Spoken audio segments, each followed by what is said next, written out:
Well, welcome back, listeners, to the Gamers of the Eastern Fringe podcast. It's a podcast about enjoying your hobby.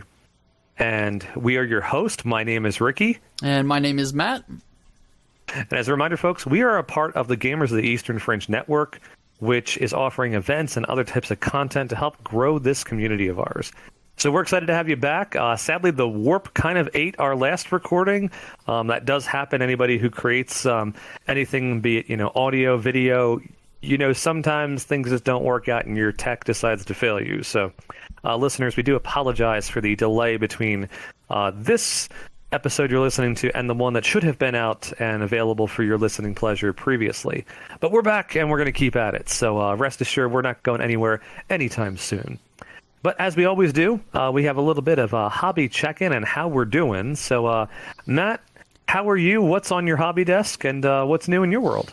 Not too much new. I'm just doing a little APOC prep for my Tau. I've got a lot of points in the backlog to build, and we've a couple of the close friends. We've got a pretty big game coming up the end of October. It's looking like we're gonna have some serious numbers on the table, and I have quite a bit of models to build to be prepped for that in time.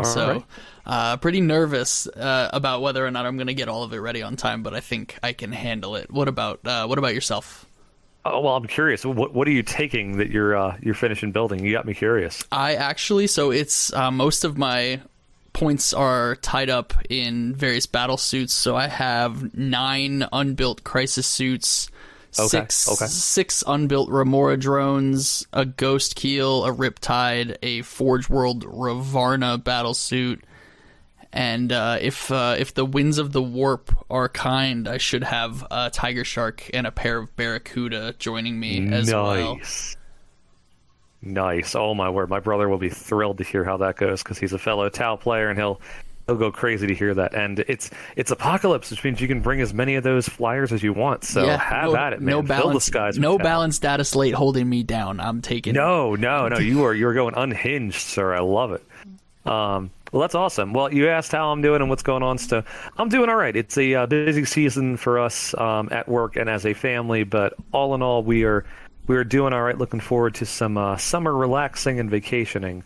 In terms of the hobby, though, I'm happy to say one of the next things you're going to hear about is our little plug for the summer league that's in session. So my hobby desk is currently filled with the last couple units that I need to build and paint and make ready for this league of ours. So I got a unit of Storm Boys that I recently purchased and quickly put together, and I got to finish up a partially built kill rig that I had started before some of the recent tournaments that we've been covering here in the podcast and talking about. So excited to get that finished up. I have their paint schemes down and in my head, so I'm confident they're going to be done real soon so I can get to my league matches in my pod.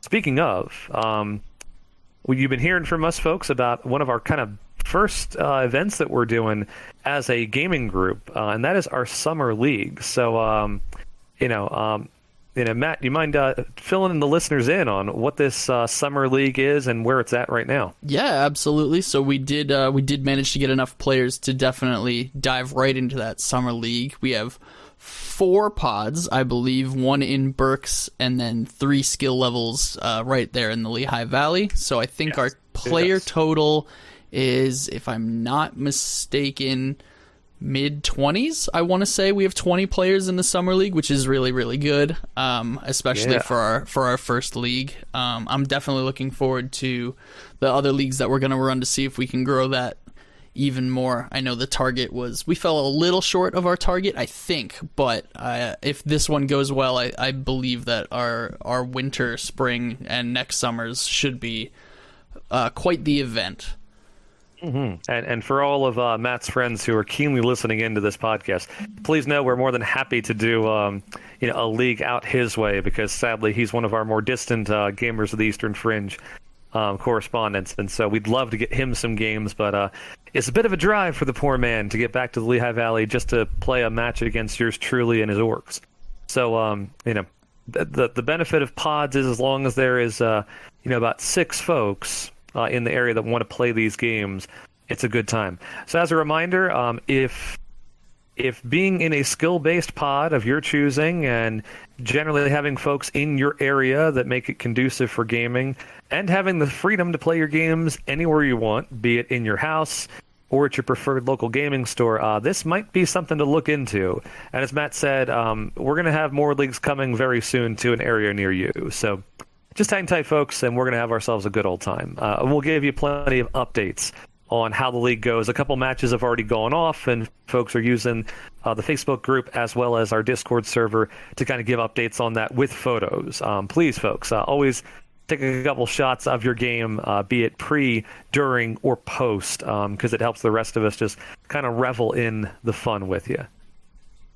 Yeah, absolutely. I've definitely. Sorry, I didn't mean to cut you off there, but I saw. Go, Matt. Cut me off anytime you want. Go. I saw the Burks guys. The Burks guys posted both of the matches that happened out there. I believe it was both of those guys were from Burks, but those photos showed up on the Facebook page, and there's a wonderfully painted guard army somewhere floating around out there. Did you see those Valkyries? I did. Those Valkyries were sweet. I love them. All right, carry on. I just wanted to talk about the Valkyries. Yeah, so I think it was Ethan who played those. So Ethan, well done, sir. Well done.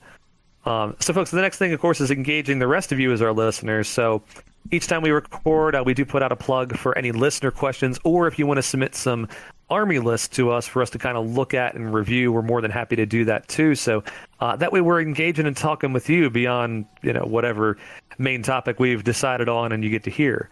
So we had 2 listener questions come to us so far, and we want to talk about those real quick with you. So Asher Sweet writes, with many people picking up the hobby during the onset of the pandemic, and now more states are opening up and life is returning to normal, where do you see the hobby turning from here? So I had a couple thoughts about this. I've been kind of seeing a bit of a shift, not just in the hobby aspect, but in a couple other areas of life as well. So part of what I'm going to say, I think, is applicable in a lot of settings. But Matt, I don't know about you, but I think that our hobby was one of the best off things in the pandemic in terms of, like, there are hobbies that you need to be with other people at a certain location in order for it to happen. Like, it's really hard to play baseball virtually, aside from, like, playing, an MLB, 2022, on your gaming console of choice. But, our hobbying, when we were in the thick of isolation, 2+ years ago, a lot of us had to face our backlog because we were in the house and games weren't happening, tournaments weren't happening, but building, painting, magnetizing, and all that were freely available. Yeah, I completely agree. And one thing, I don't remember the exact number, but I feel like I did see an article at one point that was like Games Workshop has record profits or something like that. I believe then. So to me, what that means is that I agree with you. People were facing their backlogs. You have this big stack of gray or unbuilt, and it got painted. And probably a lot of people got through their backlogs and went, well, now I have all this time on my hands and nothing to do with it. So they hopped on the web store, hopped on Amazon, hopped on the website of their friendly local gaming store and said, send me more. Oh, exactly. And that's it. Obviously, any and all the stuff we get for our hobbying generally can be shipped in the mail, save for, a couple spray cans that they're not really keen on shipping when it's cold or hot, where they could explode in the truck that it's being in. But in general, it was really neat to see how much hobbying got done throughout the pandemic. Now, in terms of gameplay, I think obviously, like we're seeing a ton of tournaments, be it from your little local 1-day 3-game RTTs in our local shops to some of the biggest stuff happening both here in the States and across the world. And it's really neat. Now, where do I think it's going, Asher? I think we're going to see a mix of this hobby continue post-pandemic, irregardless of how normal things return. I think the advent of playing 40K and Age of Sigmar games on Tabletop Simulator, TTS, I think that will continue for some, just like I think businesses and other things will continue to use virtual meetings and appointments because of what it offers in some situations. So I do think we're going to see a mix of folks that continue to play, digitally, because they can use any model that they don't have to pay any dollars for. They don't have to buy a Taunar Supremacy suit to see if they like it. They can run it in TTS and get a sense of how that would interact on a table. Now you're losing the tactileness, but that's okay. So I think we're going to see a neat shift where we're going to see even more engagement of the hobby, and it'll be in a physical as well as a virtual sense. Plus, just so much more available hobby encouragement. As Matt said, whether it's posting beautiful pictures of Valkyries, for all of us with a love for Imperial Guard to relish in, or just anything like that. So, yeah. I 100% agree with you, and I think another kind of sort of result of the amount of time that people had with just their models, the quality of work across the board increased magnitudes. There were, I don't remember exactly when it was, and I'm sure the person was an incredible painter prior to lockdown, but I saw someone had painted the armor panels on one of the bigger Forge World Titans. They free-handed scenes from the Horus Heresy onto the armor panels, and there was like the fight between Sanguinius and Horus was free-handed onto it, and there was one of the shoulder pads was like a beautiful Eye of Horus type looking artwork. It was honestly, like, the fact that it was free-handed, I scarcely believe it. It was very well detailed. I was going to say that, and I haven't seen that, but I've seen other wonderful things that people have done. And I always kind of shake my head like, oh yeah, that's been done with the brush that I have downstairs. Come on now, that can't be possible. So it is really neat to just kind of look at what people can do with the same tools that many of us have, and really just appreciate that. So. Well, thank you, Asher. And hey, Matt, you mind taking the next listener question? What's our next listener have to say? Yeah, absolutely. Robbie Vega. Oh, our good correspondent, Robbie Vega. Yeah, Robbie. Hey. Robbie wrote, how do you stay motivated to paint? The unfortunate answer for me is that I don't. I have 10,000 points of Tau, and they are gray. You mean their paint scheme right now? I'm kidding. Yeah. Definitely, they're actually all painted 100% for sure. Yeah, that's it. They're just in sprue gray. That's the color you chose, and then they have accents of black pinstripe lining, and you're good. They're all painted Mechanicum standard gray with edge highlights of Mechanicum standard gray. Exactly. It's 3-color standard. You're good. But in all seriousness, I think what motivates me to continue to paint is what we just spoke about, seeing other people's work and telling myself that if I sit down and work at it and practice and try, I will theoretically eventually be able to do some pretty impressive or interesting freehand, or at the very least put up some work that other people would be very impressed by. So that's kind of the goal for me, I would say, instead of just trying to motivate myself to paint everything. The motivation is actually almost to see how I can improve my painting as a whole. That's a powerful motivator. For me, Robbie, just to give you my take on this, what keeps me motivated is a deadline.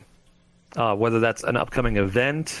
So, for instance, you heard me talk earlier about the Summer League, which is accelerating my painting of, 5 Storm Boys and a kill rig, and normally I would take meticulous time to pick out all the various details on those Orc Boys, those Storm Boys with their straps and buckles and, all the different little accessories and rockets, and you could just spend so much time on all that if you really wanted to, and many of our Orc players do. But, in this instance, I'm going to go with pretty much the box art where they're kind of goths in black on black, and then with different accents. So for me, it's really having a deadline, because I'm one that doesn't mind the staying up till 11, midnight, 1 o'clock the night before event to finish something, because I'm then really locked in and really focused on that unit, to get them ready. So for me, having a deadline is very important. The other aspect that has really helped me, especially throughout the pandemic, I purchased a display case. And when I get to see the models that I have painted, it's not, somebody else's paint job. The orcs are generally all me. And to see that kind of lined up in sometimes a coherent scheme, other times they're from a different, orc clan, so they're a different primary color. But it's just really neat to see them together versus have them all in a case somewhere where I don't see those efforts that Matt was just talking about. You spend time building your skill and your talent, and then it's stuffed in some foam somewhere where you don't really get to see it. But obviously, space being what it is, if you don't have space for a display case, or that would be a problem in your house due to pets or kids or anything like that, you got to weigh that in. I mean, a dog munching on your favorite Tau unit may be not so motivating, shall we say, to go back and try and repaint. But definitely just, a deadline, get your stuff out to look at it, know that you've accomplished a lot, and therefore you can do more. Those are definitely some of my biggest motivators. All right. Well, while we're talking about hobbying, why don't we roll right on into our next segment here, which is hobby tips. We're going to talk about 5 different ways that we can hobby on a budget, because let's be honest, we didn't necessarily pick the least expensive tabletop war game to play. Absolutely. So what Matt and I have put together for you is our 5 ways to hobby on a budget. And the first one about that, we've been talking about it just kind of in the background of what we've said so far in this episode, but that is to purchase and play. The simple concept of buying with a purpose. So you're going to get what you've bought, build it, or magnetize it if you have that option and want to do that, and then paint and play with it. That way you're getting the most out of each of your purchases, because let's face it, folks, we all know that having a pile of shame is a real thing that many of us face and encounter and deal with. And the way to kind of not add to it, but really enjoy that you've purchased a unit, you're excited to play with it, just make it the priority. Slap it on that hobby desk, build the thing, get it based, paint it, and then play with it. And if you find out it's not the unit you thought it was, it doesn't have the offensive output you're looking for, it's not as defensible and as durable as you thought, well, you've got a beautiful squad of Death Guard Terminators, and you've done them, and now you have a means to kind of enjoy it. And then your next purchase, you can do the same thing, and you feel a certain sense of pride with that. And it also kind of slows down the purchases, because if you're spending the time to build and paint and play with your purchase, that typically means you're not just buying, and like all of us, you accrue enough, gray that you got an army of gray that you could field against your army of painted, and they would get, shot or meleeed to death. So, our first tip, definitely, buy with a purpose, play with what you've purchased, folks, and that'll certainly go a long way in your enjoyment of this hobby. Yeah, my some of my closer friends like to refer to this method as the slow grow method, where you kind of pick out, like, let's say for me personally, I just made the mistake of looking at the Typhus data sheet the other day, and that if he's using his sweep attack profile, he makes 12 attacks, and he's got a 2-up, 4-up, and he's got Armor of Contempt and Disgustingly Resilient, and the list goes on and on. The thought of starting a Death Guard army did creep its little way into my head, but I can't say that I look forward to adding 2,000 points of Death Guard to the pile of shame that's behind me right now. So, the idea then would become buy the bare minimum, buy an HQ and a Troops Choice, build them, paint them, then kind of target those benchmark point values, right? Like, smallest game you're going to play is 500 points. So if you can collect, build, and paint 500 points before you collect any more, get a couple games in, figure out my list might need this. Add that in as you try to work your way towards the 1,000 point mark, and then don't buy more until you've built, painted, and played at your 1,000 point mark, and kind of so on and so forth. Like Ricky said, it definitely helps slow those purchases down, and is very, very gentle, or as gentle as Warhammer can be on the wallet. Yeah, I was going to say, I don't think there's much in the 40K universe that is gentle, and especially to our wallets. But, as you said, it certainly helps when we slow down the acquisition of all that. The next one is kind of the other side of that. So we just talked about the purchasing of the actual models, but the other side of our hobby truly is, getting lost in the painting of these things. So painting at a discount. So of course, I think all of us know, if you've been in the hobby for any length of time, there is just an untold number of painting tutorials that are free and available to you on YouTube and other different sources. And so there is an ease of just buying the GW or Citadel paints so you can color match the things that come from the company. However, of course, there's paint from everywhere, from your local arts and crafts stores to the Vallejo and, every different type of art, range in between.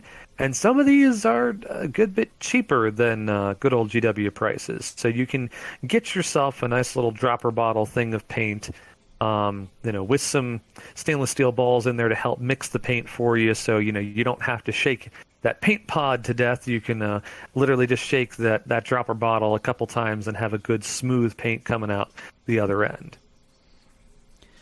Yeah, I don't personally have any experience with Army Painter or Vallejo in terms of their paints. I am unfortunately a slave to the methodology of, the paint app says that I should be using, rust gray and pallid witch flesh, so I'm gonna use rust gray, and pallid witch flesh.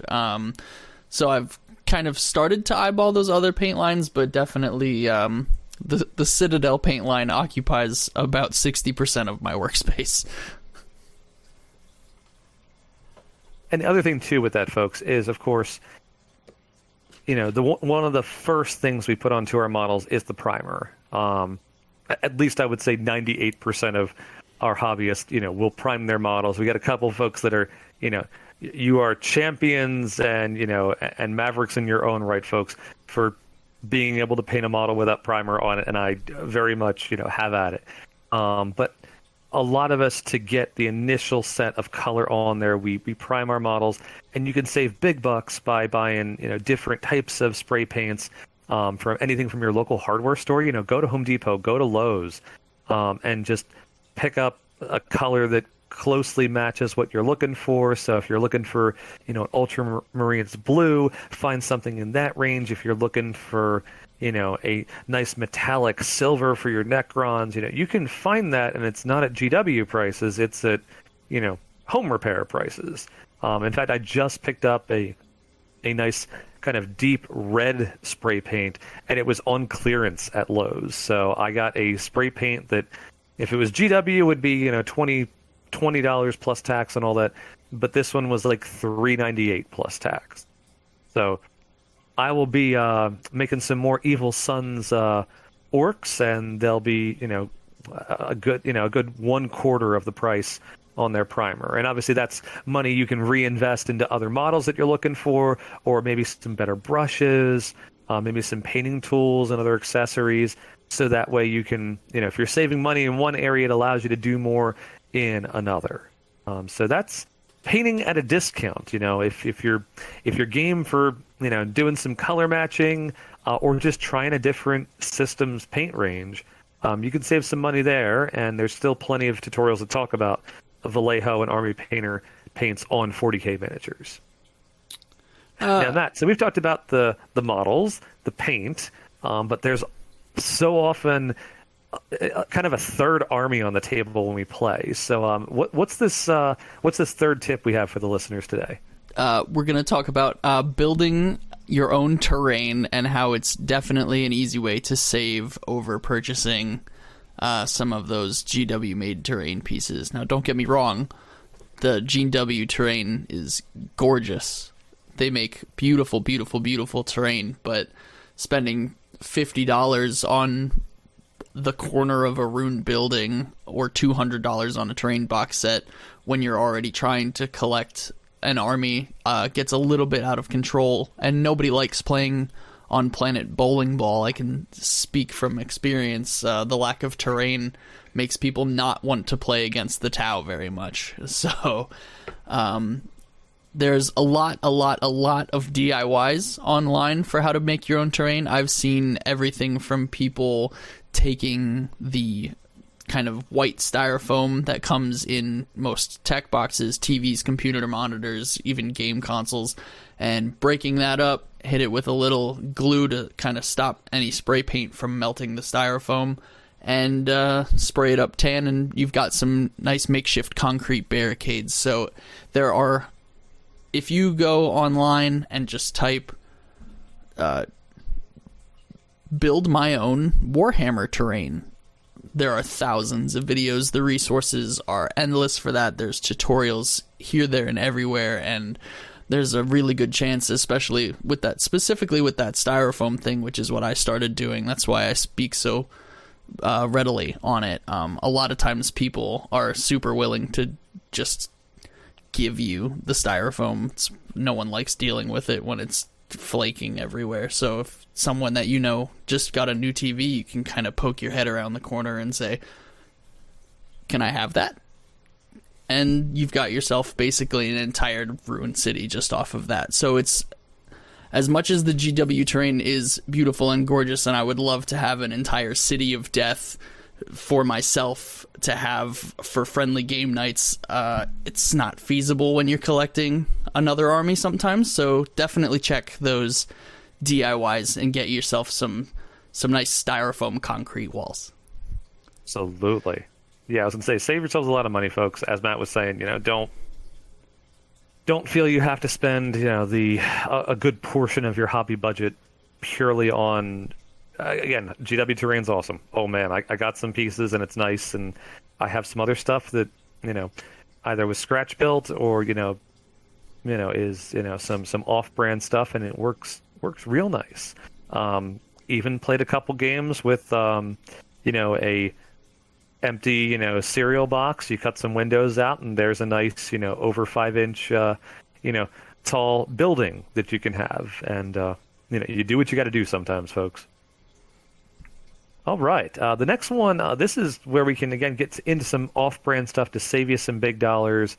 So this gets into, this is the hobby tools and accessories. So again, unfortunately, our hobby is not one that you can just pick up the models and open the box and have, pre-painted models that you just, start rolling dice with. That is not our hobby. We have models on sprue that you have to remove, glue together, assemble. We got to do all those things to get it there. So you're gonna need some things to do this hobby. And so one of our big ways to save you money is to look at some off-brand things. So my main one as an example was, you can buy, GW sells a pair of snips, some things to snip your models off of the sprue, and that's great. They come at cost, but you can also get a similar sprue off of Amazon for like $5. So that's kind of my comparison. If you're looking just to save some dollars out of the gate, that's definitely a way to do it. So, for instance, just if you want to compare actual dollars, folks, we're not going to talk theoreticals for you. The Citadel Fine Detail Cutters are currently $35 on the web store. You can go to Amazon and type in, miniature snips or cutters for modeling, and you will find spring-loaded ones for $5.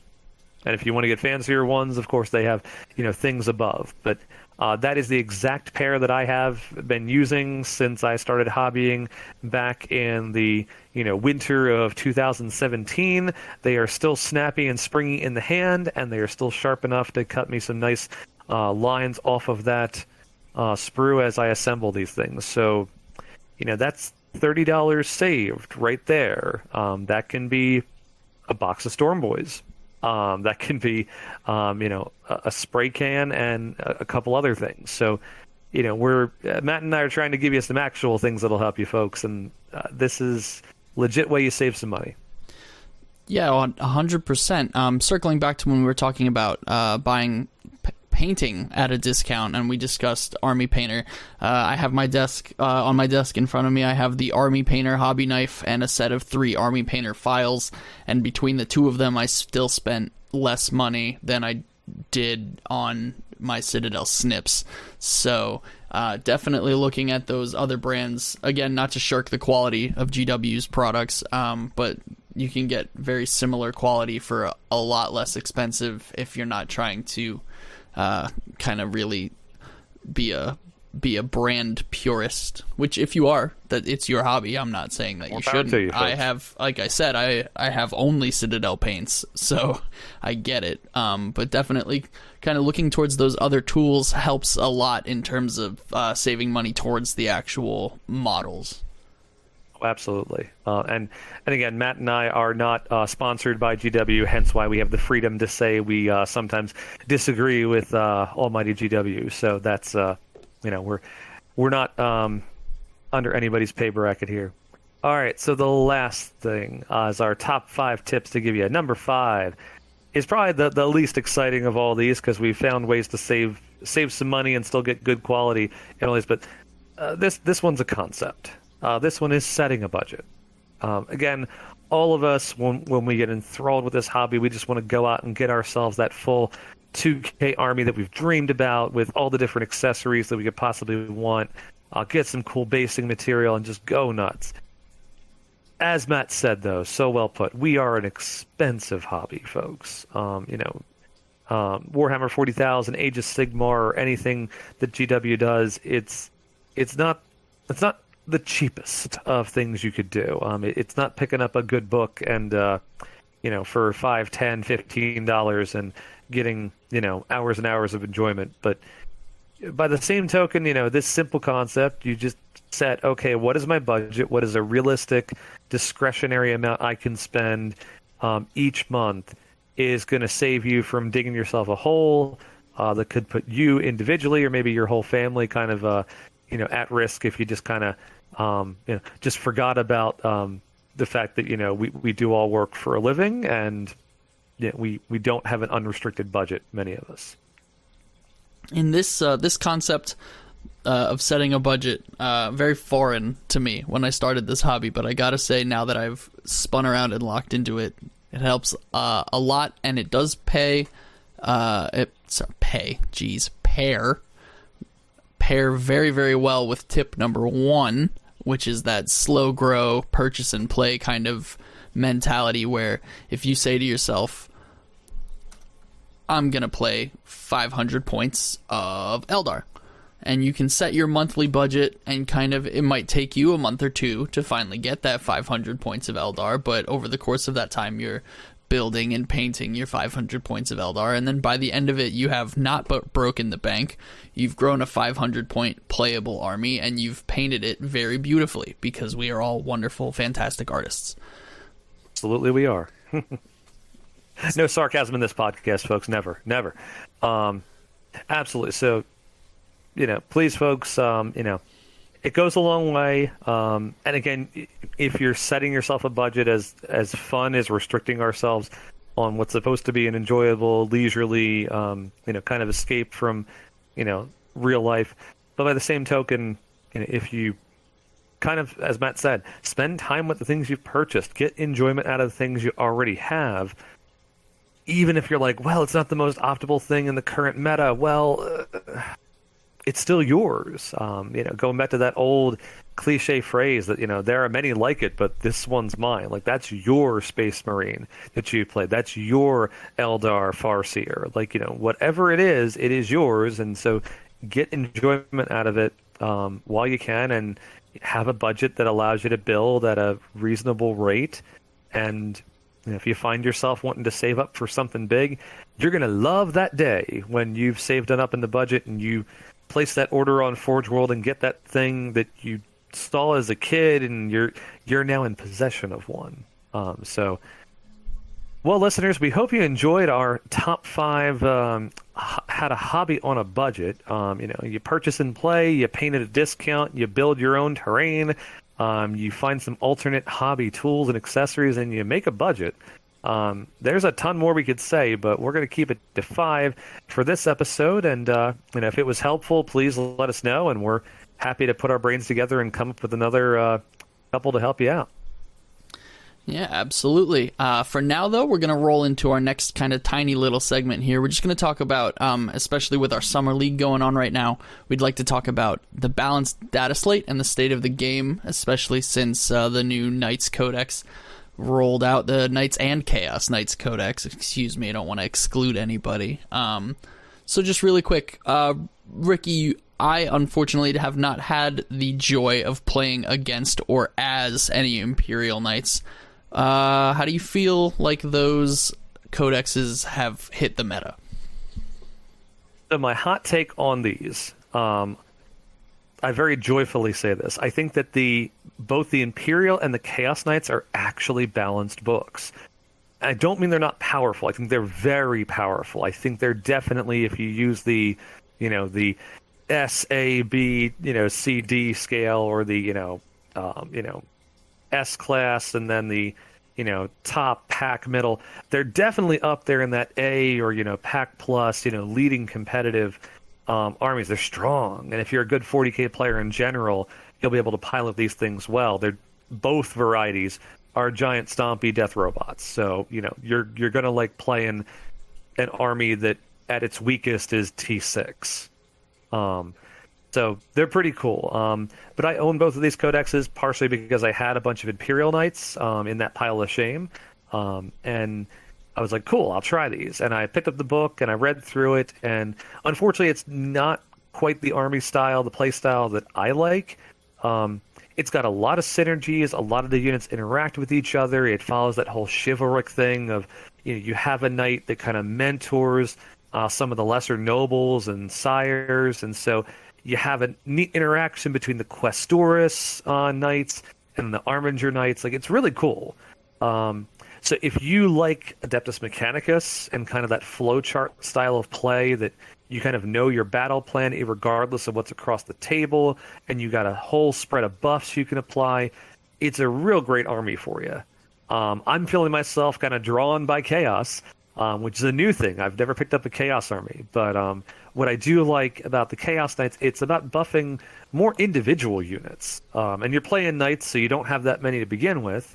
But a lot of the buffs in that book, there's some synergy between the bigger and smaller Knights, but it's mostly about, okay, I'm going to give this Chaos Knight these blessings of the Dark Gods, and it's going to be able to do combat better, or it's going to be able to shrug damage better. And that really has been appealing to me. I've heard it phrased a lot by people reviewing this codex in earnest, saying that they're a lot of fun. And part of the reasons I'm drawn to orcs is that they're always a fun army to play. They may not be the most consistent thing, but it's really fun when you fire a shock attack gun at somebody and you roll the double D6s for the strength, the AP, and the damage, and you have this strength 12, AP 6 damage a shot things coming for you, and then the next time you fired, it's strength 2, AP 1, damage 2, and it doesn't do nothing. So I like these armies. I think both codexes certainly have been appealing. Matt and I were talking in the pre-show. We've been looking at some of the tournament results, and they've been showing powerful returns. Like, they've been doing well at tournaments. They're not being, they're not spots 1 through 8 at the biggest tournaments, like we saw with some of the Eldar, Drukhari, and Tyrannid rollouts and lists.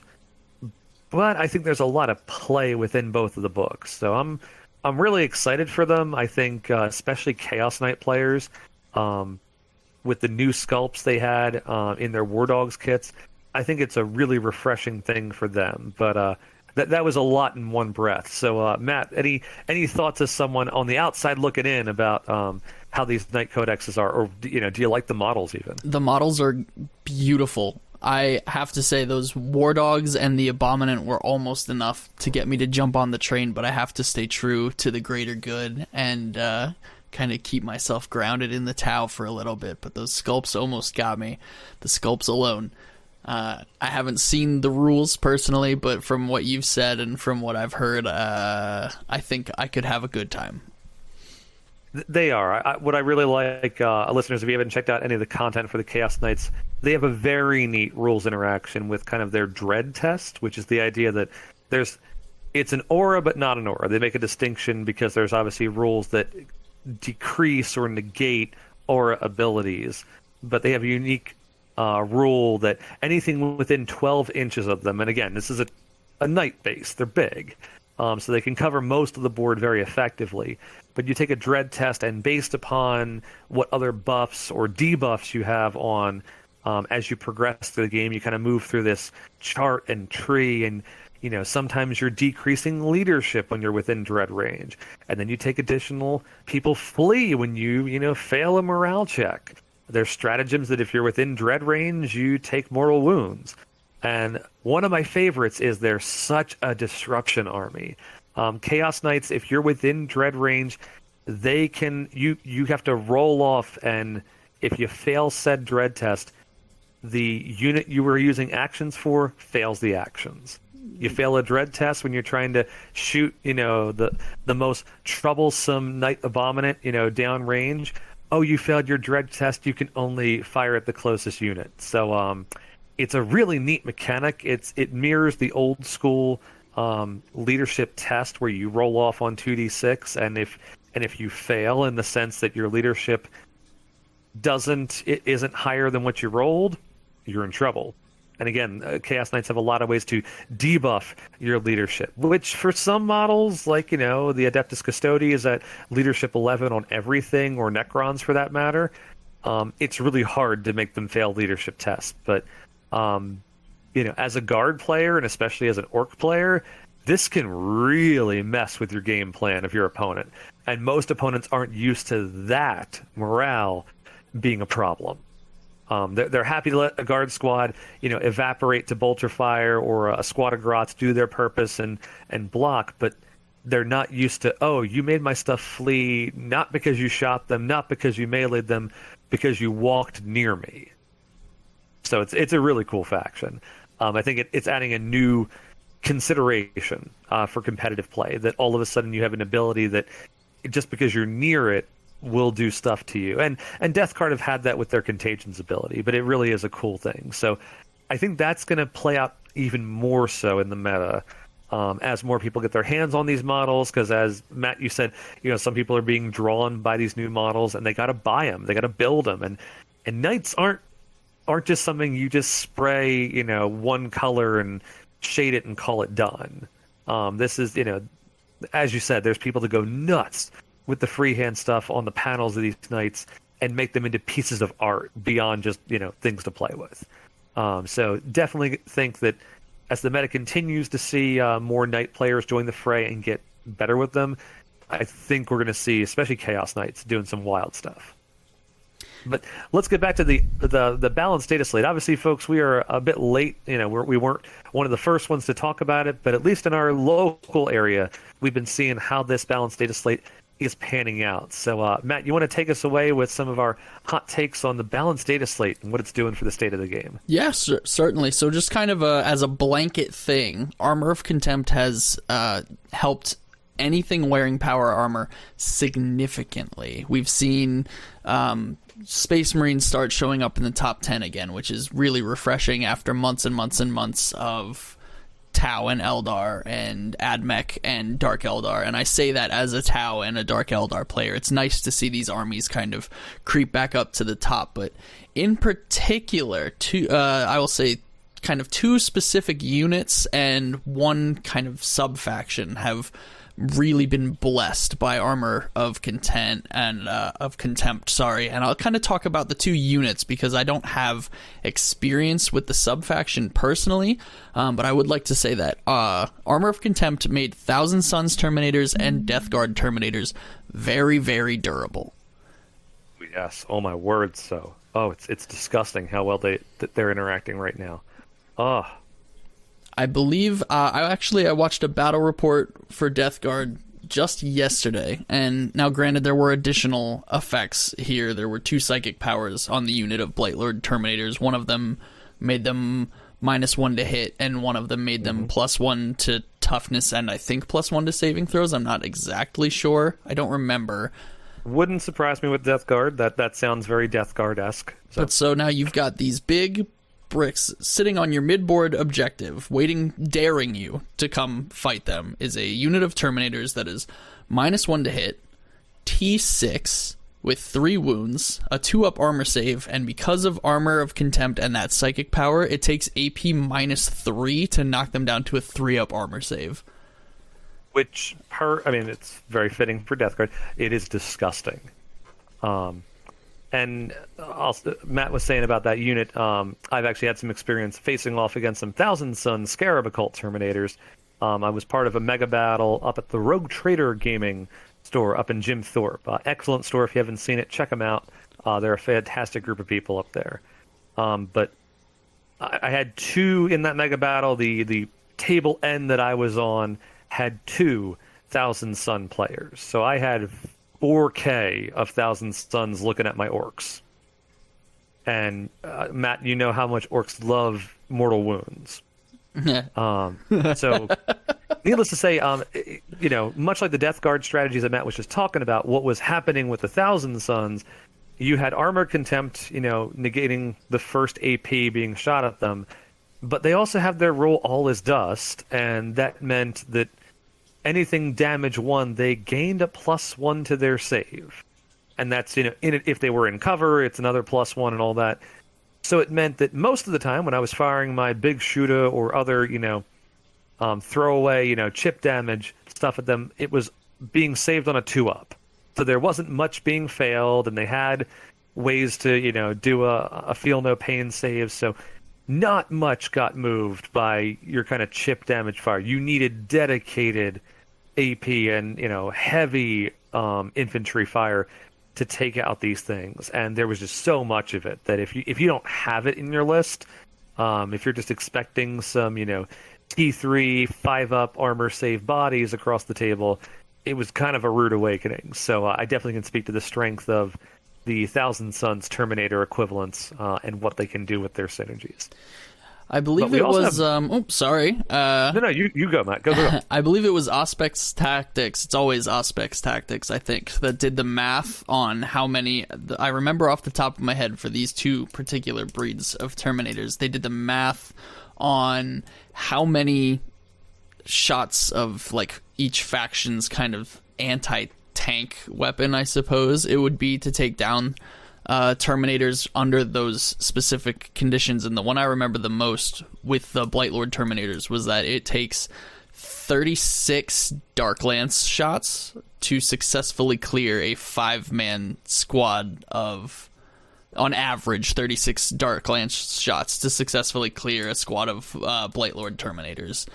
So brutal. the most potent anti-tank weapon in the Dark Eldar armory, and it takes 36 shots to clear. I don't even think I could successfully make 36 shots happen out of Dark Lances with how many you can fit in a list. Like, it just doesn't make sense. So definitely Armor of Contempt on Chaos Terminators. Very, very nice. 10 out of 10. I'll take it. I'll take all you got.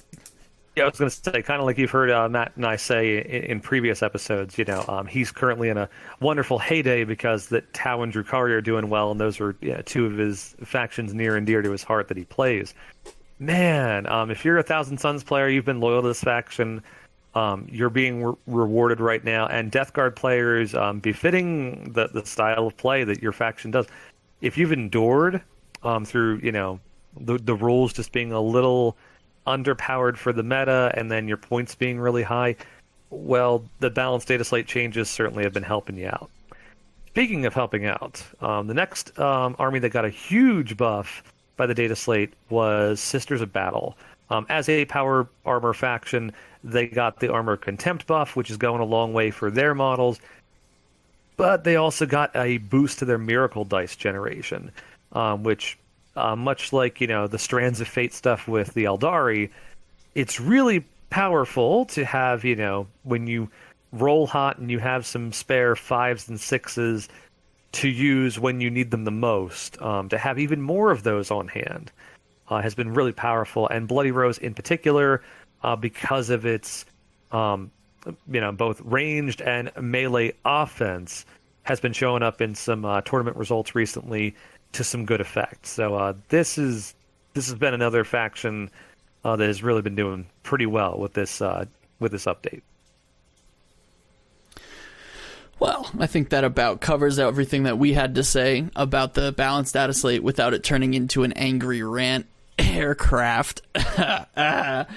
But one last thing before we take care of our closing conversations, we want to get on that Horus Heresy hype train. Everybody's talking about that pre-order happened for at the time of recording. That pre-order was last Saturday. The Kevin down at GW posted on Facebook today that they still have some pre-orders available for that box set. The hype has been building for months and months. Ricky, what are you thinking? Which legion? What are you leaning towards? So, sadly, my heart is torn in two ways, but luckily it's all loyalist for me. So, lore-wise, I'm really still drawn to the Salamanders. They, because of all the Space Marines, they tend to care about, civilians a bit more than others. There's been instances of other Space Marine factions caring about, your standard, just, Imperium civilian and not just seeing them as, people that get in the way. So I always liked that, even though, of course, Salamanders, they sound nice and cuddly until they roast you with Promethium. So take it with a grain of salt that, it's not entirely, sunshine, bubbles, and rainbows with the Salamanders. So I love them for their lore, but part of me, oddly enough, I think from painting odd color schemes with orcs for a while, the Imperial Fist, there's something about that yellow power armor that's just calling me. Obviously they're Primarch Rogel Dorn, being the Praetorian of Terra, building up the defense of the Imperial Palace. It's a really neat concept that, you have this kind of stalwart defender of humanity who's very logical and quiet and, isn't. So I really like that. We've seen a lot of Imperial Fist paint schemes in some of the releases leading up to this pre-order. In particular, Matt, did you see that sweet Leviathan Dreadnought they previewed? I did. Plastic Leviathan, finally. Oh, my word. It's on the list. Crazy. I know personally I prefer, at least aesthetically, I've been kind of preferring the Forge World resin ones that have like their Legion-specific motifs patterned on them. They look very pretty, but that Plastic Leviathan, it looks like the joints are a little bit better. I think they might be ball socket joints, the same as the Contemptor, so it's going to have a little bit more posability, probably. Definitely put it on my watch list. Oh yeah. Trust me, that was so. Those are kind of where I'm at. I'm very intrigued. I've been hearing some excellent things about the Horus Heresy, but I'm getting away from myself. We need to hear from our other host, Matt. What legion is tugging at your heart? What do you like? Opposite to you, my friend, I actually have been kind of researching ever since the leaks sort of started for Horus Heresy. Coming back to GW rules writing. I think those started well before Christmas last year, when people started saying they're gonna do Horus Heresy again. I've kind of fallen in love with the Night Lords. I call the Inquisition. We got some heresy here, folks. Come on. Listen. Just from reading blurbs from like the Siege of Terra books and everything, actually what really got me into Night Lords was I had a friend a couple years back really, really big into Sigismund, and Sigismund being like the best duelist in the Imperium, and no one can beat Sigismund.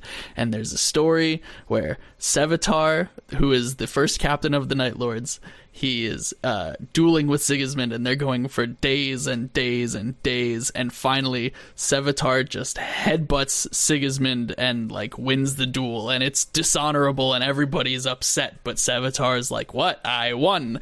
And I thought that was very like, there was something about somebody being able to beat Sigismund, even though it wasn't like honorable and proper, that the very first character from Horus Heresy that I knew, besides the Primarchs, was Sevatar. And then so from there I went and I looked at all of the Night Lord's lore and their, sort of Legion-specific units that they have over on Forge World, and the models and the motifs, the Terror Squad's special, like, skull helmets, and the whole army can infiltrate if you take certain rules, and an entire squad of 10 guys can take Volkite guns instead of bolters. Like, it's a very, very aesthetically pleasing army. The tactics, I think, could be very fun, and I just really like Sevatar.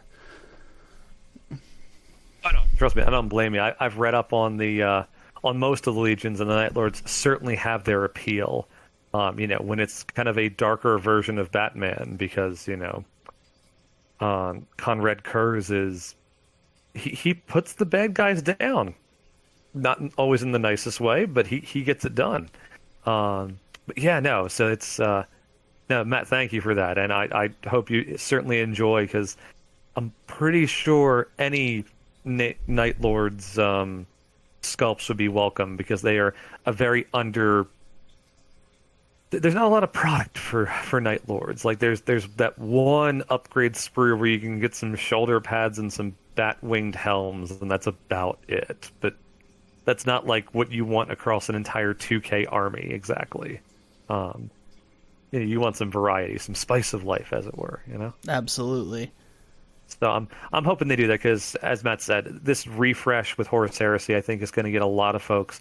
What I was kind of getting ahead of myself before I heard, what Matt was into, was the thing I've been most encouraged by is some of the early battle reports of Horus Heresy that have come out have shown just how smooth of a system this is.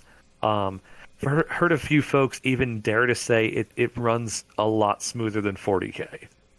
And that caught my ear. So I am going to be looking with a lot of anticipation once this rolls out. A lot of our local gaming stores, a lot of our buddies that follow the show and are part of our gamers group. I'm very excited to see how it goes and how enjoyable it is, because this is kind of going to be another major contender. We have 40K, we have Age of Sigmar, and of course there's the Lord of the Rings stuff too, but I think this is going to be a really neat thing to watch it unfold, especially because there's so much ability to interact. Because if you have an old school Space Marine army, you can use some stuff in there.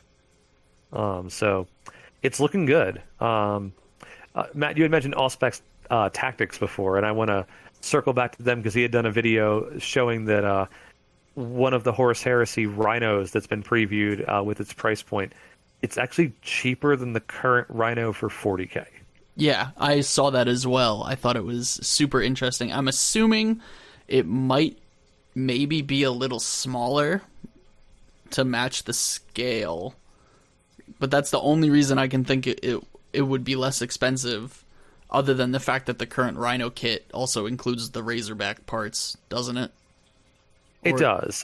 Yeah. So I'm curious to see how that goes, because I think any reduction in hobby cost is a welcome thing by all of us in the fan base. But I'll be very excited to see how that goes, because if it's a near 1-to-1 size comparison, I can see a lot of folks enjoying some of the stuff from the Heresy in their 40K armies and vice versa. And we're seeing rules for the new tank that came out.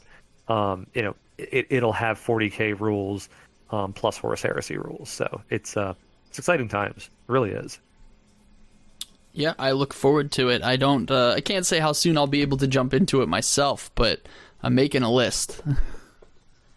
Absolutely. So, all right, listeners. So, we are coming to the end of our episode. So, Matt, any closing thoughts? Anything that came to you that we missed earlier in the episode before we call this one done?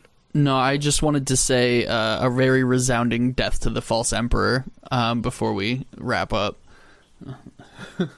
All right, and I guess sadly, because I'm doing Chaos Knights, I guess part of my crew would echo that sentiment. But I'm an orc player at heart, so listen, we'll crump anybody. We really don't care, who the Emperor is exactly. But all right, well, listeners, we want to thank you for joining us for this newest episode on the Gamers of the Eastern Fringe podcast. As a reminder, we invite you to do all the usual algorithm stuff. So if you haven't done so already, we do have a Facebook group as well as a Discord server. So whatever kind of floats your boat, join us on one of those platforms. Talk to the rest of the folks that are, there. They're lining up games. They're showing off cool, things they're painting. They're talking about, what they're excited for. We're doing polls about future things our group will be doing. Please also help us out by making this podcast grow. So leave us a 5-star review. That way, as more folks see this in their algorithm, they'll be able to tune in and we can make some more content. Lastly, please like, share, subscribe, all that stuff to help us out on various platforms. Tell a friend. That's kind of the best thing we can ask you to do is share it with somebody else, post it, share it, do what you got to do. But please help us get out there because we're trying to do this for you guys. Matt and I love talking, but at the end of the day, we're here trying to offer up something for the enjoyment of you and the hobby we all share. So with that, folks, we do wish you all the best. Take care of yourselves and keep on enjoying your hobby. Have a great night, day, or morning, everybody. We'll talk to you next time.